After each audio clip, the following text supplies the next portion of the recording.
Welcome back to Liquidity and Liquor. Today we're talking about business and passion. Yeah. Because you put something on Instagram last night about not having to be really passionate for the thing that you're doing. But a lot of people say, you hear this a lot. Oh, be passionate. Jeff Bezos said follow your passions. If you follow your passions, you can stick with it. So what was the whole thing that you put out yesterday? Yeah, so I scrolled last night and I saw, how they show a video and they add some inspirational music to it. And I saw Jeff Bezos talking about how business is hard and you better love what you do. And then, he said, don't write a trend. You need to just, if you write a trend, you're never going to make it. You should go and just do what you love. And I said to myself, you know what, no matter how smart the person is and how successful it is, he can go in with such a bullshit advice. I am sorry. And just lots of billionaires coming up with this. Just, do what you love. No. This house, my property, sits on Wayne Huizinga's former property. Wayne Huizinga is the founder of Waste Management. He's a multi-billionaire. Well, he died. But do you think he was passionate about garbage? The fuck is that bullshit? Like, I had my first company and I was selling excess inventory and customer return from department stores. Do you think I cared about the junk from department stores? No. At first, my motivation was very simple. I got to make some fucking money. Either I get a job and let me get the best one, or let me open a business and make it good so I can make some money. That was my first initial motivation. Then when you start doing it, like shit, I learn SEO, I do good, I rank. My motivation is to rank higher. Now my motivation is to get a better contract. Now I get excited over my success. Now I have employees, I have camaraderie, we win the competition. Then here's another opportunity, BoxyCharm, let's go. I wasn't passionate about makeup. But then you start getting passionate over the business of selling those subscription boxes. And now people get excited to meet with you. Now you meet with the Kardashians. They tell you, what, this is amazing. We keep hearing about BoxyCharm. It gives you pride and joy. That is your motivation. You wake up every day excited. But it doesn't start. First, you got to grind for 1,000 hours. You have to spit blood. You have to work hard until you see a proof of concept, until it starts working. And then it builds its own motivation. So the first motivation is money. So you can go and get that 1,000 hours of grinding without seeing results. Then you start seeing a light at the end of the tunnel and you go from there. But the motivation is coming it's about the business of. Now, if you decide, no, I still want to be passionate over, I want to start a business over something I'm passionate about because I know someone that does that. He loves pizza. He has a pizza place, whatever. I'll give you an example. Okay, you understand how limited you are when you say, I love my passion, I love to sleep. Shit, like I want my business to be that me just sleep. Like I like basketball, okay, but you know what? You like basketball, but you're 5'10". You're never gonna make it to the NBA. How are you gonna make a business out of it? You know why people say this? I think I know why people say you should follow your passion.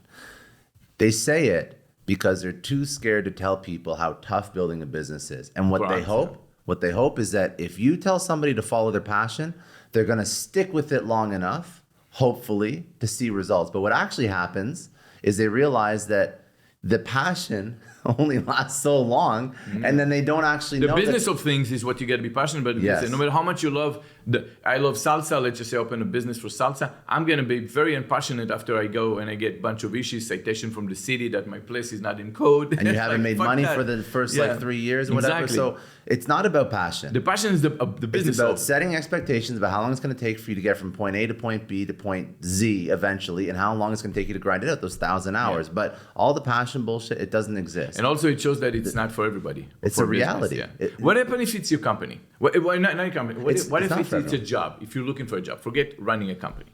What happens if it's a job? If I tell you, well, follow your passion, okay, then I'm supposed to go and work only in what I love.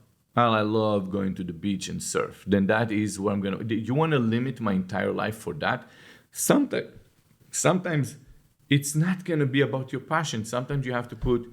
It can be, but it doesn't have to be limited. By the way, this is why golden handcuffs exist. So golden handcuffs is when a company pays you enough for you to stay and you don't want to leave. Mm-hmm. Why do you think that concept even exists? It's not because you fell into a job that you're passionate about and they're paying you a lot of money. The concept exists because a lot of people fall into jobs and they are very good at them and they make so much money they don't want to leave. Absolutely. Yeah, there's that what was it? There are 4 criteria of what make someone wants to stay. And I heard it years ago, so maybe they've changed. Yeah, maybe things change. But first one is security, meaning if I tell you, look, I'll pay you a boatload of money, but the place is dangerous. There's just bears. You have to be in Alaska, and you're on your own. Like well, maybe not, right? And then there's self-actualization. There's appreciation. Then there's the money behind this. Yeah. Passion comes usually through self-actualization when you, let's just say, you do something fucking boring. Let's just say I'm an insurance agent. Sorry, insurance agents. Maybe it's not boring, okay? But as an example, for me, it would be boring, okay? So then I sell insurance, fucking boring, right? It was not my passion. I like to play soccer and stuff like that. But you know what? You find out you're pretty good, and other insurance agents keeps coming to you for advice. Now that's your self-actualization, and now you get a little bit of a passion behind this. Is that going to be the part? No, you're not. But you're going to be waiting for your vacation days and waiting to do stuff, and you're going to enjoy that. But I know somebody. I have a friend who's like living that example right now. So he's trying to build a podcast. He's trying to launch an app, but he's actually an insurance agent. And this insurance agent, he has like a huge clientele list and a big book of business. He probably pulls about $1 million a year doing this. He's been doing it for a long time, and he's trying to branch out. But everything else he's doing that he's actually passionate about, to be a tech founder, to be a podcaster, it's not doing that well. No. It's not killing it. Yeah, because you got to put thousands of hours for a maybe. Yeah, thousands of hours, sleepless night, put everything you have for a maybe. You know who told me this first? Guy Kawasaki told me this first. He was one of the first guests I had on my show. Really? And he's like, and I asked him about passion. He's like, fuck passion. I'd be passionate about dog food. It gave me enough money. Like, don't worry about passion. Just make money. Yeah, I mean, I hear so many people say that. Just you have to enjoy what you love. You have to. It's like, dude, this is the world is not so beautiful like you think. Sometimes you have to do shit you don't like. I used to clean roofs when I was a kid. I used to clean carpets. Like, I do what I have to do to go and make money. And then, okay, by 4 or 5 p.m. I'm going home, and then I'm gonna enjoy my life. But at least I have some money so I can pay the bills. It calls fucking responsibility. It doesn't have to be.